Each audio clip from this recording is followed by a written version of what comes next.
যে আজকের একটা আমাদের বোন, আমাদের ঘরের মহিলা, তিনি ডাক্তার পেশায়, তিনি আমাদের থেকে বিদায় নিয়েছেন। কিছু নরপিশাচ তারা তাদের উপরে পাশবিক অত্যাচার করে তাকে হত্যা করেছে, তাকে খুন করেছে। কিন্তু তারপরে কিছু রাজনৈতিক দল একত্রিত হয়ে, রাম বাম সবাই মিলে একত্রিত হয়ে তারা এটাকে নিয়ে রাজনীতি শুরু করলো এবং শুধু সারা বাংলা জুড়ে সমস্ত হাসপাতালে হাসপাতালে আজকের চিকিৎসা পরিষেবা বন্ধ করে দিল। ছাত্র আন্দোলন উস্কে দিয়ে এমন ভাবে উস্কে দিয়েছে, যেমন একটা পর্যায়ে গিয়ে দাঁড়িয়েছে সমস্ত বড় বড় হাসপাতালে, সমস্ত জেলা হাসপাতালে, শহরের সমস্ত হাসপাতালে হাজার হাজার রোগী সেখানে ভর্তি আছে। কেউ মরণাপন্ন, কেউ যন্ত্রণায় কাতরাচ্ছে, তার আগামীকাল তার অপারেশন হবে। এইরকম শত শত হাজার হাজার রোগীদের চিকিৎসা বন্ধ আছে। এখন রাজনীতি, আমি বিরোধী দলের সেই নেতাদের কাছে আমি প্রশ্ন করতে চাই যে একজন মানুষ দুনিয়া থেকে বিদায় নিয়েছে, যারা অন্যায় করেছে তাদের শাস্তি হবে, আইন তাদেরকে শাস্তি দেবে।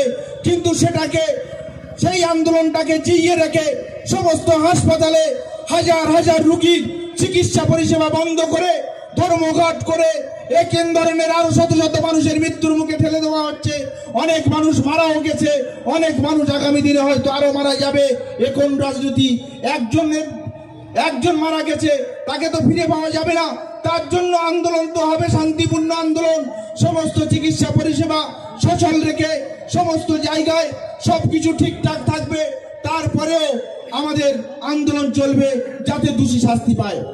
কিন্তু এই অদ্ভুত ব্যাপার আমরা দেখলাম আর.জি. কর হাসপাতালে রাতের অন্ধকারে হাজার হাজার উন্মুক্ত জনতা, যারা উলবাদের মতন হাসপাতালের মধ্যে ঢুকে গিয়ে তারা ভাঙচুর করতে শুরু করলো। তারা কি করলো? কোটিখানি টাকার জিনিসপত্র, ঔষধপত্র থেকে শুরু করে সবকিছু ভাঙচুর করে লুটপাট করে নিয়ে গেল। এরা কারা? এরা কোন সভ্য সমাজের মানুষ?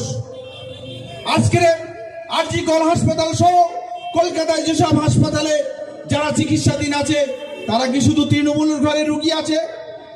তারা কি মমতা ব্যানার্জির পরিবারের সকলে? না, এই সন্দেশখালী ওয়ানে যারা তৃণমূল করে তাদের বাড়ির রোগীরা আছে? রোগী তো সর্বধর্মের মানুষের, সর্বরাজনৈতিক দলের বাড়ির মানুষ সেখানে চিকিৎসাধীন আছে।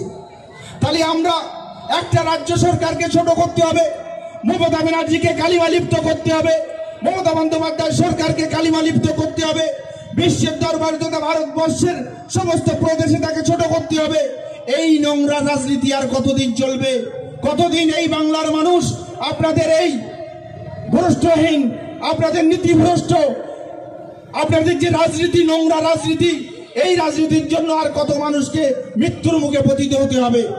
আমি শুধু আমার জনসাধারণের উদ্দেশ্যে বলতে চাই যে আমরা অত্যন্ত, আপনারা সুবুদ্ধি সম্পন্ন মানুষ, সুস্থ ভাবে আপনাদের জ্ঞান বিবেক দিয়ে বিবেচনা করে দেখুন।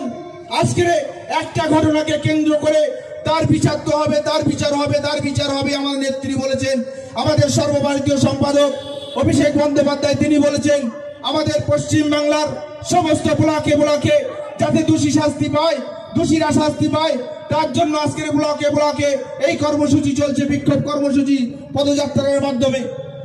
তাহলে চিকিৎসা পরিষেবা বন্ধ রেখে, চিকিৎসা পরিষেবা, স্বাস্থ্য কেন্দ্র, হাসপাতাল ভাঙচুর করে সেখানে কোন ধরনের রাজনীতি করা হচ্ছে?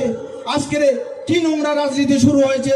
তাই আমি সকলের কাছে বলতে চাই, অত্যন্ত সজাগ থাকুন, সজাগ দৃষ্টিতে আমাদের লড়াই করতে হবে, সংঘবদ্ধ লড়াই।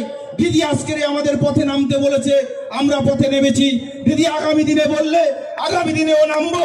তারপরে যদি আমাদের তারপরে শুধু নামা নয়, কারোর বিরুদ্ধে কোনো কিছু খেলতে হয়, খেলতেও আমরা রাজি আছি। দিদি থামতে বলেছে, থেমে আছি। খেলতে বললে খেলে দেবো, টোটাল বাংলাকে শান্ত রেখে দেবো। আপামর সাধারণ মানুষ শান্তিতে থাকবে। মমতা বন্দ্যোপাধ্যায়ের নেতৃত্বে যেমন অনেক উন্নয়ন, 64 কান্না প্রকল্প নিয়ে বাংলার সরকার, মামাটি মানুষের সরকার, মানুষকে উন্নয়নের একটা শক্তপোক্ত ভিত তৈরি করে দিয়েছে।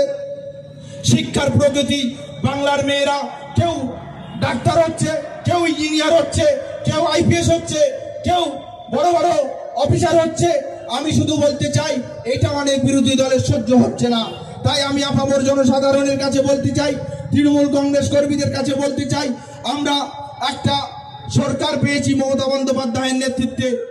আমরা দীর্ঘ বাম শাসনের অপশাসন দেখেছি, এই পশ্চিমবাংলার অনুন্নয়ন দেখেছি, কিন্তু মমতা বন্দ্যোপাধ্যায়ের নেতৃত্বে ঝকঝকে রাস্তা, স্বাস্থ্য কেন্দ্রগুলো পরিবর্তন ঘটেছে, শিক্ষা কেন্দ্রে পরিবর্তন ঘটেছে, বাংলার ঘরে ঘরে শিক্ষা, স্বাস্থ্য, বাসস্থান থেকে শুরু করে পানীয় জল থেকে শুরু করে বিদ্যুৎ থেকে শুরু করে কোথাও কোনো জায়গার ঘাটতি নাই।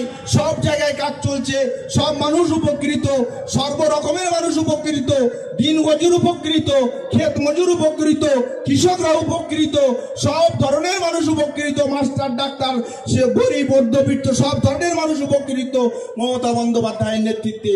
অতএব মমতা বন্দ্যোপাধ্যায় ছাড়া অন্য কোনো দরকার আছে অন্য কোনো নেতার?